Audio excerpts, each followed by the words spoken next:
Right, Mark, a real quick video to, I suppose, establish parliamentary sovereignty. Yeah, okay, so we'll try and do this really quick. Yeah. Just to show people an overview. I mean, we could go on with this for ages, okay? Yeah, definitely. So basically, most people are aware that there's a big argument about there not being a written constitution. A constitution is the source of authority of some creation. So the Bill of Rights, guess what? It's called a bill. It's not called an act. There's a reason for that, because it's not an act of Parliament, because this is the bill that creates Parliament. Okay. Yeah. Now they claim here, so the Lords Spiritual, Lords Temporal, and the Commons assembled at Westminster. So that bunch of people claim to lawfully and fully and freely represent all the estates of the people of the realm. So their claim is, we represent the people, and therefore that there's your first admission that they are there as agents of the people and they can't do what they want. Yeah. There's a restriction on it. Yeah. Now, what they've done here then is listed basically all of their problems that they've had. So this is set out just like a claim is. It's pretty normal, and listed their grievances. So one of the grievances was dispensing and suspending power. So the king would pick and choose what laws they implemented and would do his own without consent of Parliament. Okay, so that was one of their grievances. And therefore, the main purpose of this document really is to control the king. What they did was they set out their rights, the subjects' rights. They wanted to be subjects of the king. And again, affirming that they representatives of the people. So again, we've got this thing that their power, Parliament's power, comes from the people and not the other way around. And what they say is that Parliament can only do when there's consent of Parliament. Anything else without consent of Parliament, it's illegal, i.e. Parliament assembled tells, okay, the regal authority in here, which today we know as Her Majesty's government. Okay, right. So that restricts the government from doing anything other than what Parliament tells it.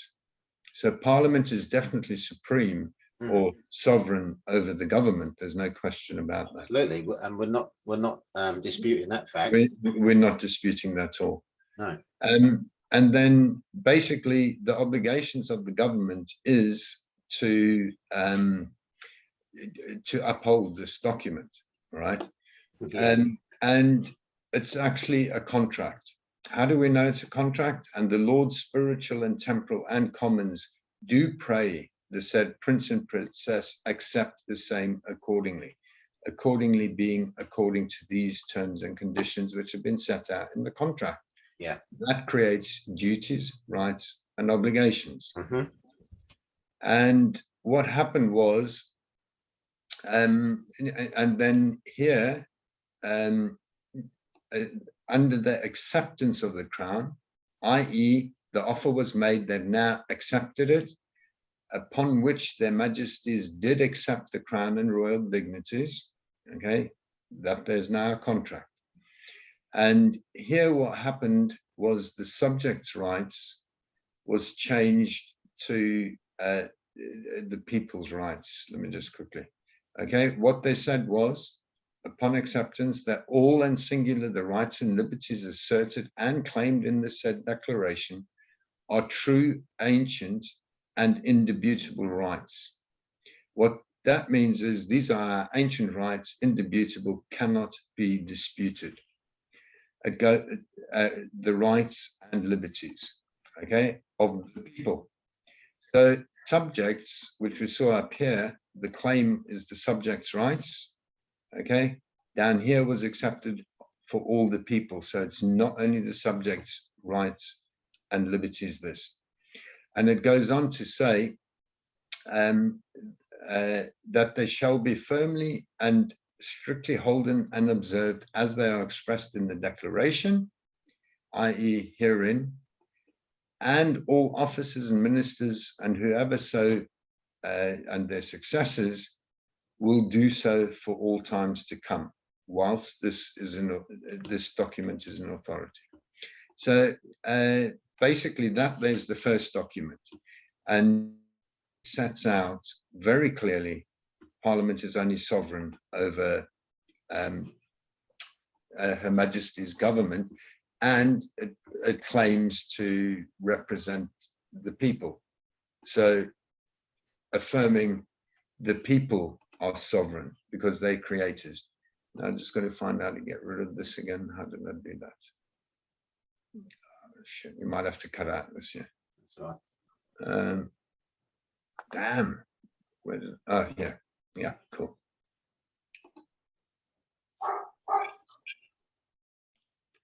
Okay, the next document that we'll look at is the Coronation Oath Act 1688.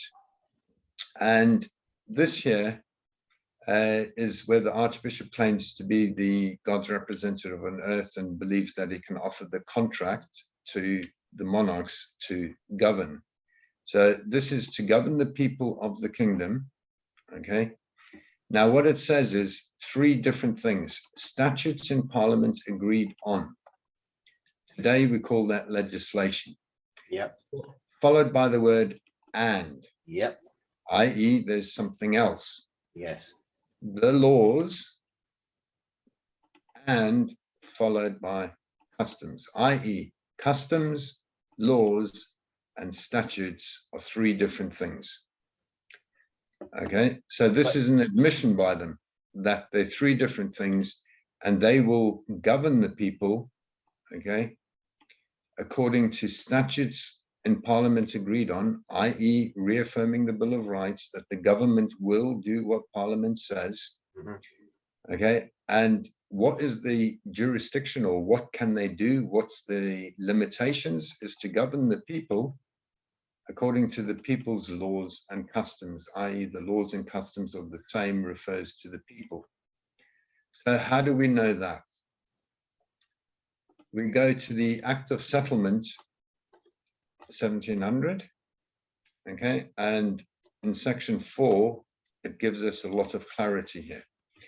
So what it says is, and whereas the laws of England are the birthright of the people, that reaffirms basically natural law, our birthright. Yeah, that's what law is. So this is actually a definition of the laws of England. It tells you what the laws of England are. Yeah, it's the birthright of the people. And that doesn't mean statutes. It's very, very clear. Laws. And it clarifies this again within this paragraph. Yeah. And then what it says, all the kings and queens who shall ascend to the throne of the realm, or to administer the government of the same, i.e. the monarch's government, Her Majesty's government, to the said laws. What are the said laws? The birthright of the people, our natural law. Yeah. And it continues that all their officers will serve them to the same. Okay, i.e. all the officers of the instruments of governance, which is Parliament assembled and Her Majesty's government, they will all uphold the people's birthright. Yeah. Okay. So, and here again, it says that all laws and statutes of the realm, etc. Okay. The rights and liberties of the people, all other laws and statutes will remain, which are now in force and confirmed. So basically they're saying laws differ from statutes. The law is defined here, and the law is our birthright, the people's birthright. So this paragraph itself clarifies exactly how it's set out. But together, hopefully people can now see there's absolutely no way that Parliament can claim to be sovereign lawmaker. To think otherwise is totally, there's no evidence. There's the facts. They admissions from them. Judicial notice must be taken of the courts. Legislation does not trump law. No. Our birthright is basically the rules of equity, or expressed as the rules of equity, anything that's fair and just, and therefore we can follow our conscience without interference from another, as that's a breach of the peace, which is common law trespass. So basically, when we get responses from council saying that Parliament is sovereign, yeah, that I know it's funny.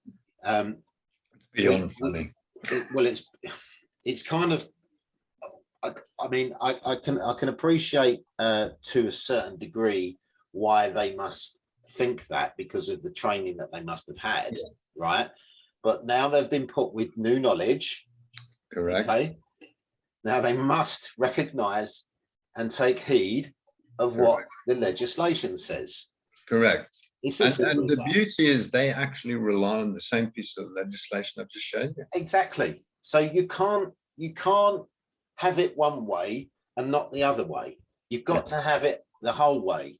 Correct. You remember we talked about the four-corner rule, you know, everything that's in the rule book, okay, Yes. It's bound together. Yes. Okay, you can't pick and choose words here and there or sentences here and there.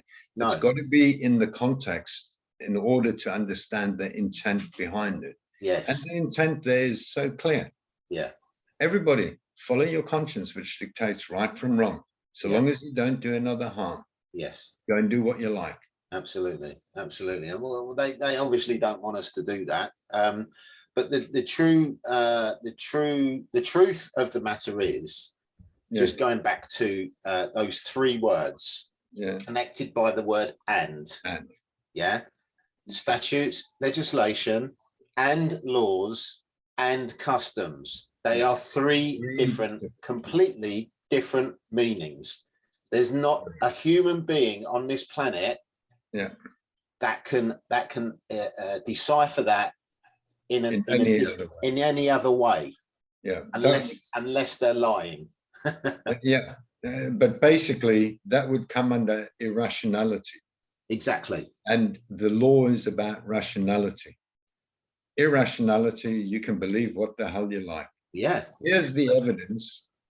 The Coronation Oath Act says statutes in Parliament agreed on, and laws and customs. Therefore, you have three different things. Yeah, absolutely. So what my point is, and one of the reasons why I wanted to do this quick video, is we need to make this, well, we don't need to make it any clearer, because it's really, really clear. I can't see how anybody can dispute it. It can't be made any clearer. It's not complicated, right? There doesn't need to be any conspiracy theory or the evidence is there. The evidence is there. It's three different words connected by the word and. That's it. Simple English, nothing complicated. Legislation, laws, and customs. Yeah. And the birthright is what laws are. Is what laws are. So that's great. It was a great find, the Act of Settlement. Fantastic. Because that actually defines, in the context of legislation, what the word law means. Yes. It's our birthright. That's natural law. Right. Expressed in the rules of equity, basically. So when we've got these people in, working for the bar, right, that have this understanding or this belief, right, that legislation is law, we can categorically point them to what we've just seen on the screen, right, and there is no argument. Correct. Now, basically, that should settle all dispute in regards to what is law, what is legislation. Customs isn't necessarily defined, but certainly it distinguishes between law and legislation and tells you that law is your natural birthright. The end. The end. Everybody lives happily ever after. Well, I mean, they're not going to give up easily their mind control. no, of course not. It's benefited them. But no, of course not. But the thing is, as more light is thrown on it, more and more people become aware of it. That's the ripple effect. The idea is to put this into the consciousness, and 1% of the people will get it and act upon it. 10% of the people will and ah because they'll be considering their egos, i.e. the material. But that 1% is more than enough to flip the whole thing another way. I think a lot of confusion stems from not understanding. I mean, I don't claim to understand absolutely all legislation. You don't need to. It's simple, man. It's not my thing. It's your thing. You understand it. You make it clear. And there's a lot of people out there that can't understand it, so they don't read it.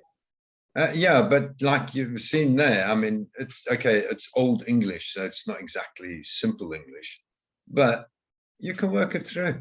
Yeah. You know, and get together, sit down with a group of people, read it between yourselves, discuss it. Yeah. You know, and if you got questions and interpretation, just plonk them in the comments. So if anybody wants to use this, obviously we'll put a link in the description for those references. Let's start using what you know what we've got. We have. Yeah, these are tools that we have. Yeah. It's there for our benefit. Absolutely. So let's start using it. And let's stop with all the other nonsense. Yeah. We just getting us into trouble. And they're liking it. Yeah. You know. Mark, fantastic. We'll leave it there, and we'll cut that one. And yeah, we'll see how we go with this one then. Okay, awesome, Brian. Cheers. Cheers, mate. Bye-bye. Bye.